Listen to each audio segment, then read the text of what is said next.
The Wellington North Cultural Roundtable presents A Cultural Moment, Charles V. Mckellar. With the current renovations to the entrance of the Mount Forest Cemetery, it's appropriate to remember someone who was dedicated to the cemetery's upkeep. Charles Vincent Mckellar was born on March 14, 1885 in Egremont Township to parents Isabella and Neil Mckellar. His brother William was 7 years older, and his sister Cora, who died in infancy, was 5 years younger. There were also a couple of older siblings. In 1921, he married Mabel Gertrude Wells in Welland, Ontario, and they had one son, Frederick M. Mckellar, born in 1923. An article in Homer 8 magazine quoted one of his former teachers, Frances Galbraith. She advised that Charlie was a very artistic and clever paper hanger who lived on Elgin Street in Mount Forest.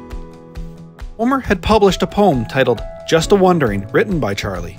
Apparently, he liked to write poetry, did so when taking a break from paper hanging, and it was not uncommon for him to place the poems behind the wallpaper.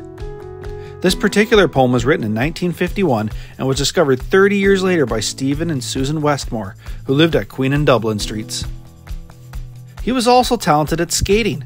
The Tom Ellis skating rink was across from his home, and he entertained other skaters with his wonderful figures. On a more serious note, Charlie, as he was known, was the chairman of the Mount Forest Cemetery Board and a longtime custodian of the cemetery, member of the hospital board, and a member of the Mount Forest United Church. Charlie died at the age of 73 on March 4, 1959. His only son, Fred, died in January 2000 but did not have any offspring.